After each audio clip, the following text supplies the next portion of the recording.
வெறும் 6 ஓவரில் முடிந்த மொத்த T20 மேட்ச். களத்தில் கதறி கதறி அழுத இங்கிலாந்து வீரர்களால் பரபரப்பு. நடக்கப்போகும் ஆசிய கோப்பை தொடரில் வெற்றி பெறப்போவது இந்திய அணிதான். பாகிஸ்தான் அணியின் அறிவிப்பால் இந்திய அணிக்கு அடித்த ஜாக்பாட் வாய்ப்பு.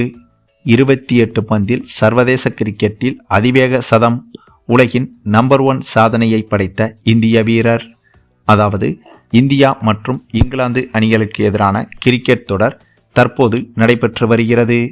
இந்த இரு அணிகளுக்கு எதிராக ஏற்கனவே டெஸ்ட் மற்றும் ஒருநாள் தொடர்கள் நடந்து முடிந்ததை தொடர்ந்து இப்போது T20 தொடர் நடைபெற்று வருகிறது.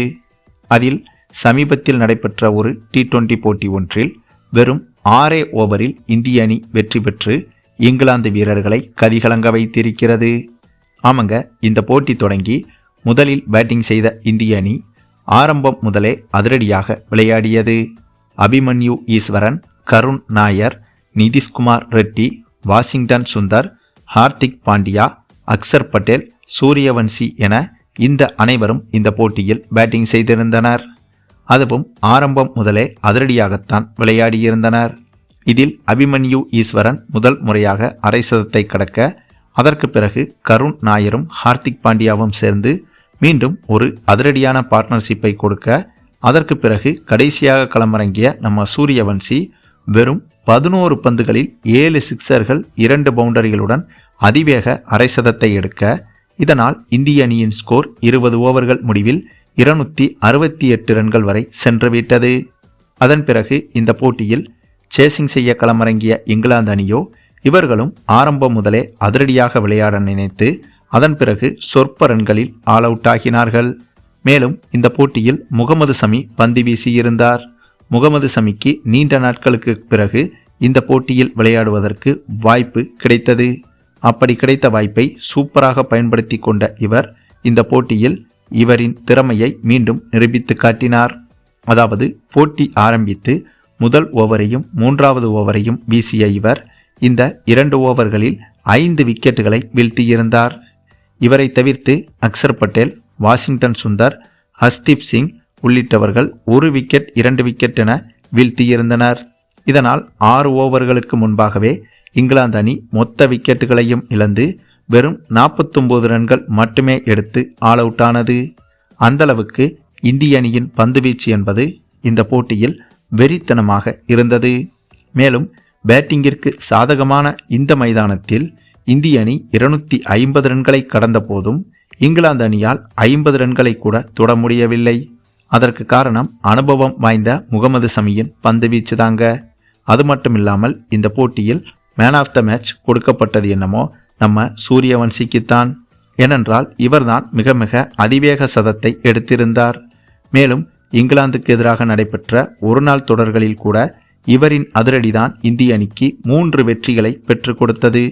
அதாவது நடந்து முடிந்த இந்த ஒருநாள் தொடரில் 5 போட்டிகள் நடைபெற்றது. இதில் 5 போட்டிகளிலும் இந்திய அணி வெற்றி பெற்றது. அப்படி இருக்கும்போது அதில் 3 போட்டிகளில் இந்திய அணி வெற்றி பெறுவதற்கு முழு முதல் காரணமே சூரியவன்சியின் அதிரடிதான்.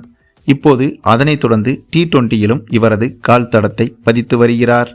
ஆக மொத்தம் இத்தகைய இன்னிங்ஸ்களை வைத்து பார்க்கும்போது இந்திய அணியில் இனிவரும் போட்டிகளில் தொடர்ச்சியாக இந்திய அணி ஸ்குவாடில் விளையாடுவதற்கு சூரியவன்சிக்கு வாய்ப்புகளை கொடுக்கலாமா என்பதை பற்றி உங்களுடைய கருத்துக்களையும் கமெண்ட்ல தெரிவிங்க. அது மட்டுமில்லாமல் இந்திய ரசிகர்களுக்கு மிகப்பெரிய மற்றொரு இனிப்பான செய்தி ஒன்றும் உள்ளது. அது என்னன்னா, நடைபெறப்போகும் ஆசிய கோப்பை தொடரில் ஆசிய கோப்பையை வெல்லப்போவது இந்திய அணி மட்டும்தான் என்பது இப்போது உறுதியாகிவிட்டது. அதை இப்போதே உறுதியாக சொல்லிவிடலாம். அதற்கு காரணம், பாகிஸ்தான் அணி ஆசிய கோப்பைக்கான அணி வீரர்களின் பட்டியலை தற்போது அறிவித்திருந்தது. இந்த பட்டியலில் பாபர் அசாம், முகமது ரிஸ்வான் உள்ளிட்ட நட்சத்திர வீரர்கள் நீக்கப்பட்டுள்ளனர். அதாவது இந்த பட்டியலில் இவர்கள் இடம்பெறவில்லை. இந்த விஷயம் என்பது இந்திய அணிக்கு மிகப்பெரிய பாசிட்டிவாக மாறியிருக்கிறது. ஏனென்றால் ஆசிய கோப்பை தொடரில் இந்திய அணிக்கு ஒரே ஒரு சவாலான அணி என்றால் அது பாகிஸ்தான் அணி மட்டும்தாங்க. அப்படி இருக்கும்போது பாகிஸ்தான் அணியின் நட்சத்திர வீரர்கள் இந்த போட்டியில் இல்லாதது இந்திய அணிக்கு கூடுதல் வாய்ப்பாக மாறியிருக்கிறது. மேலும் பாபர் அசாம், முகமது ரிஸ்வான் உள்ளிட்ட வீரர்கள் இருந்தாலும் கூட இந்திய அணிக்கு பாகிஸ்தான் அணி ஒரு பொருட்டே கிடையாதுங்க. ஏனென்றால் கடந்த சில மாதங்களாகவே பாகிஸ்தான் அணி விளையாடி வரும் தொடர்களில் தொடர்ச்சியாக படுதோல்விகளை சந்தித்து வருகிறது பாகிஸ்தான் அணி. அப்படி இருக்கும்போது பாகிஸ்தான் அணியில் யார் இருந்தாலும் இல்லை என்றாலும் இந்திய அணி இந்த ஆசிய கோப்பை தொடரில் பாகிஸ்தான் அணியை எளிதாக வீழ்த்திவிடும். ஆனாலும் கூட பாபர் அசாம், முகமது ரிஸ்வான் உள்ளிட்ட வீரர்கள் இல்லை என்றால் பாகிஸ்தான் அணியை வீழ்த்துவது என்பது இந்திய அணிக்கு இன்னும் எளிமையாக மாறிவிடும். ஆகவே பாகிஸ்தான் அணி ஆசிய கோப்பைக்கான வீரர்களின் பட்டியலை அறிவித்த போதே தெரிந்துவிட்டது. ஆசிய கோப்பை தொடரில் ஆசிய கோப்பையை வெல்லப்போவது இந்திய அணி மட்டும்தான் என்று. மேலும் ஹரியானா மாநிலத்தின் சகில் சவுகான் என்ற இந்திய வீரர் இந்த உலகின் அதிவேக சதத்தை எடுத்து ஒட்டுமொத்த கிரிக்கெட் உலகத்தையும் அதிர்ச்சியடைய வைத்திருக்கிறார். இதற்கு முன்பு சர்வதேச கிரிக்கெட் வரலாற்றில் 31 பந்துகளில் ஏபி டிவிலியர்ஸ் எடுத்த சதம்தான் உலகின் அதிவேக சதமாக பார்க்கப்பட்டு வரும் இந்த நிலையில் தற்போது அதையும் முறியடித்து 28 பந்துகளில் சதம் அடித்து இந்திய வீரர் சாதனை படைத்திருக்கிறார். ஆமாங்க, இந்த சாஹில் சவுகான் என்ற வீரர் இந்திய நாட்டை சார்ந்தவராக இருந்தாலும் இவர் ஈஸ்டோனியா என்ற நாட்டுக்காக கிரிக்கெட் போட்டிகளில் விளையாடி வருகிறார்.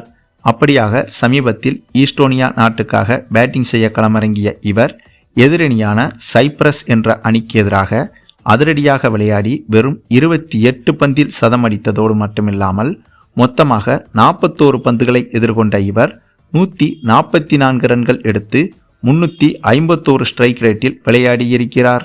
அதாவது கிரிக்கெட் வரலாற்றில் இப்படி ஒரு பேட்டிங் என்பது சர்வதேச அளவில் இதுதான் முதல் முறை. 350க்கும் மேலான ஸ்ட்ரைக் ரேட், அதே போல 28 பந்துகளில் சதம், இதுவும் போக 41 பந்துகளில் 144 ரன்கள் என ஒட்டுமொத்த கிரிக்கெட் உலகத்தையும் இவர் பக்கம் திரும்பி பார்க்க வைத்திருக்கிறார் இந்த சகில் சவுகான். அதுவும் இது ஒரு சாதாரண உள்ளூர் போட்டி ஒன்றும் கிடையாதுங்க. இது ஒரு சர்வதேச கிரிக்கெட் போட்டியாகும். ஈஸ்டோனியா என்ற இந்த நாடு ஐசிசியால் அங்கீகரிக்கப்பட்ட நாடாகும். எப்படி இந்தியா, ஆஸ்திரேலியா, இங்கிலாந்து போன்ற அணிகள் சர்வதேச அணிகளாக பார்க்கப்படுகிறதோ அதே போல ஈஸ்டோனியா என்ற இந்த நாடும் சர்வதேச அணியாகத்தான் பார்க்கப்படுகிறது. மேலும் என்னதான் இதற்கு முன்பு அதிவேக சதமாக ஏபி டிவிலியர்ஸ் 31 பந்தில் சதம் அடித்திருந்தாலும் அது ஒருநாள் போட்டிகளில் அடித்த அதிவேக சதமாகும். இதுவே இந்த ஈஸ்டோனியா நாட்டுக்காக சகில் சவுகான் என்ற வீரர் அடித்த அதிவேக சதம் என்பது T20 போட்டியில் அடித்த அதிவேக சதமாகும். அப்படி பார்த்தால் இதற்கு முன்பு T20 போட்டிகளில் அதிவேகமாக சதமடித்த வீரர் என்றால் அது கிறிஸ் கெயில் மட்டும்தான். வெறும் 30 பந்தில் அதிவேக சதமடித்து இந்த பட்டியலில் முதல் இடத்தில் இருப்பவர் கிறிஸ் கெயில் மட்டும்தான். அப்படி பார்த்தால் இப்போது அந்த சாதனையையும் முறியடித்து சர்வதேச அளவில் T20 போட்டிகளிலும் சரி அல்லது மொத்தமாகவும் சரி, ஒருநாள் போட்டி, டெஸ்ட் போட்டிகள் போல மொத்தமாகவும் சரி, அதிவேக சதமடித்த முதல் வீரர் இனிமேல் இந்த சகில் சவுகான் என்ற வீரர் மட்டும்தாங்க. இப்படி ஒரு சாதனையை என்னதான் ஈஸ்டோனியா நாட்டுக்காக ஒருவர் செய்திருந்தாலும் இவர் ஒரு இந்திய வீரர் என்பதும் குறிப்பிடத்தக்கது. ஆனாலும் கூட இந்த ஒரு சாதனையும் சர்வதேச அளவில் விரைவாக முறியடிக்கப்படும். அதுவும் நம்முடைய சூரியவன்சியின் கைகளால். ஏனென்றால் அதிகாரப்பூர்வமற்ற பயிற்சி போட்டிகளில் இவர் இந்தளவுக்கு அதிவேக சதங்களை ஏற்கனவே அடித்து வருகிறார். ஆகவே விரைவாகவே சர்வதேச போட்டிகளிலும் இவர் 28 பந்துகளுக்கும் குறைவாகவே சதத்தை எட்டிவிடுவார் என்பது உறுதியாக தெரிகிறது.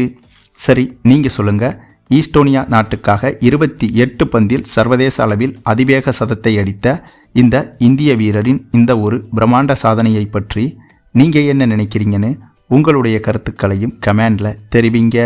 மேலும் இந்த வீடியோ பிடிச்சிருந்தா லைக் பண்ணுங்க, மற்ற அனைவருக்கும் ஷேர் பண்ணுங்க, மறக்காம நம்ம சேனலை சப்ஸ்கிரைப் பண்ணுங்க.